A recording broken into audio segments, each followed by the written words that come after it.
नमस्कार दोस्तों, वेदात्मा चैनल में आप सभी का स्वागत है। जय श्री राम। आज हम बात करेंगे कि माँ से बढ़कर कौन, माँ से बढ़कर कौन, इस पर आज चाणक्य जी क्या कहते हैं, इस पर हम चर्चा करते हैं।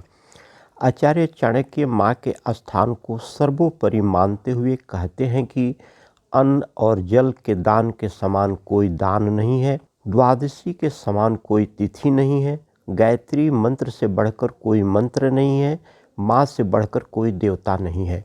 आशय यह है कि अन्न और जल का दान सबसे बड़ा दान है, द्वादशी सबसे पवित्र तिथि है, गायत्री मंत्र सबसे बड़ा मंत्र है, माँ सबसे बड़ी देवता है। गुरु के बिना ज्ञान नहीं होता, गुरु की कृपा के बिना ज्ञान नहीं होता। इस पर चाणक्य कहते हैं कि गुरु के महत्व को प्रतिपादित करते हुए कहते हैं कि जो व्यक्ति केवल पुस्तकों को पढ़ करके विद्या प्राप्त करता है, किसी गुरु से नहीं, उस व्यक्ति का किसी सभा में अवैध संबंध से गर्भवती हुई स्त्री के समान कोई आदर नहीं होता है। आशय यह है कि कोई भी विद्या किसी योग्य गुरु से ही सीखी जा सकती है। यदि कोई व्यक्ति केवल पुस्तकों को पढ़कर ही अपने को विद्वान समझता है तो यह उसका भ्रम है। ऐसा ज्ञान नीम हकीम खतरे जान की बराबर होती है। जैसे किसी गैर व्यक्ति से गर्भवती बनी स्त्री को कोई सम्मान नहीं देता है, उसी प्रकार स्वयं पुस्तकों से विद्या प्राप्त करने वाले व्यक्ति को विद्वानों की सभा में कोई इज्जत नहीं मिलती है। इसलिए गुरु को ही आदर्श मानना चाहिए। गुरु की कृपा से ही ज्ञान मिलता है। सठ के साथ सठता करने के लिए कहते हैं कि जैसे को तैसे के व्यवहार की पक्षधर रखते हुए कहते हैं कि उपकारी के साथ उपकार करना चाहिए, हिंसक के साथ प्रतिहिंसा करनी चाहिए तथा दुष्ट के साथ दुष्टता ही करनी चाहिए। इसमें कोई दोष नहीं लगता है। आशय यह है कि जो व्यक्ति आपके साथ उपकार करे उसके साथ उसको भी उपकार ही करना चाहिए, और जो मारपीट पर उतारू हो जाए उसके साथ मारपीट ही करनी चाहिए। उसके साथ ऐसा न करना कायरता न भी हो, मूर्खता अवश्य है। दुष्ट के साथ दुष्टता का ही व्यवहार करना चाहिए, उसके साथ भलाई करना महामूर्खता है। उपकारी से उपकार, हिंसक से हिंसा तथा दुष्टता करने की बुद्धिमानी है। ऐसा करने में कोई बुराई नहीं है। तप की महिमा को प्रतिपादित करते हुए कहते हैं कि जो वस्तु दूर है, दुरारंध है, दूर स्थित है, वह सब तप से साध्य है। तप सबसे प्रबल वस्तु है। आशय यह है कि कोई वस्तु चाहे कितनी ही दूर क्यों न हो, उसका मिलना कितना ही कठिन क्यों न हो और वह पहुंच से बाहर ही क्यों न हो, कठिन तपस्या अर्थात परिश्रम से उसे भी प्राप्त किया जा सकता है। तपस्या सबसे शक्तिशाली वस्तु है।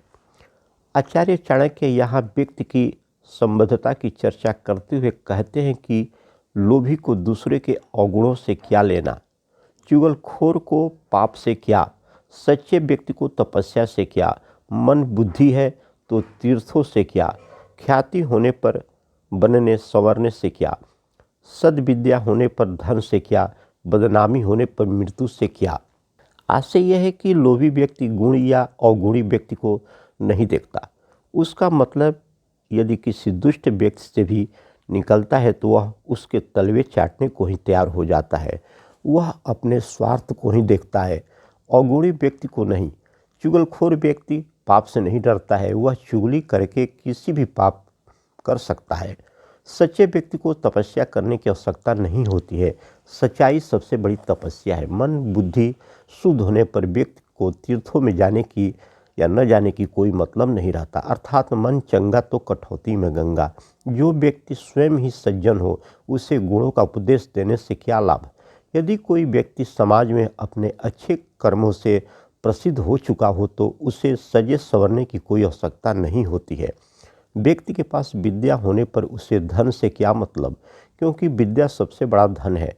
बदनाम व्यक्ति को मृत्यु से क्या लेना देना, बदनामी तो अपने आप में मौत से भी बढ़कर है।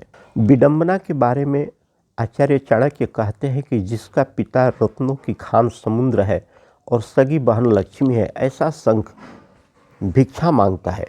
इससे बड़ी विडंबना क्या हो सकती है। आशय यह है कि शंख समुद्र में पैदा होता है। समुद्र के अंदर अनेकों रत्न हैं, रत्नों की खान यह समुद्र ही उसका पिता है, धन की देवी लक्ष्मी उसकी सगी बहन है। इतना सब होने पर भी यदि शंख भीख मांगता है तो इससे क्या कहा जाएगा? केवल उसके भाग्य को विडंबना ही कहा जाएगा।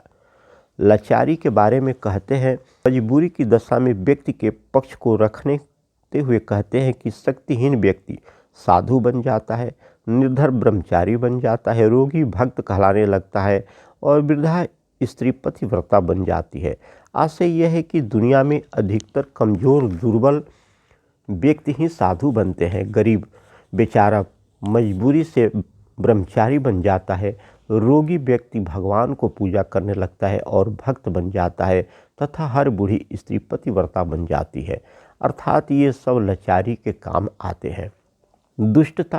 दुष्टता के बारे में आचार्य चाणक्य दुष्ट को सबसे बड़ी कमजोरी बताते हुए कहते हैं कि सर्प के दांत में विष होता है, मक्खी के सिर में, बिच्छू की पूंछ में तथा दुष्ट के पूरे शरीर में ही विष होता है। आशय यह है कि सांप के केवल दांत में ही विष होता है, मक्खी के सिर में ही विष होती है, बिच्छू का विष उसकी पूंछ में होती है, किंतु दुष्ट इन सबसे अधिक विषैला होता है, उसके सारे शरीर में ही विष होता है। अतः दुष्ट से सदा बचकर ही रहना चाहिए, अर्थात दुष्टों से दूर ही रहना चाहिए। कुपत्नी के बारे में चर्चा करते हुए आचार्य कुपत्नी की चर्चा कहते हैं कि अपने पति की आज्ञा के बिना उपवास लेकर व्रत करने वाली पत्नी पति की आयु को हर लेती है, ऐसी स्त्री अंत में नरक में जाती है। आशय यह है कि पति की आज्ञा के बिना पत्नी को व्रत उपवास नहीं लेना चाहिए। बिना पति की आज्ञा के ऐसा करने वाली स्त्री अपने पति की आयु को कम कर देती है, अर्थात ऐसा करने से उसे जो पाप लगता है उससे उसके पति की भी मृत्यु हो जाती है। ऐसी स्त्री अपनी मृत्यु के बाद स्वयं भी नरक में जाती है। धन्यवाद दोस्तों, जय श्री राम। वीडियो को लाइक करें, सब्सक्राइब करें, शेयर करें। जय श्री राम दोस्तों, धन्यवाद। फिर अगले वीडियो में मिलते हैं।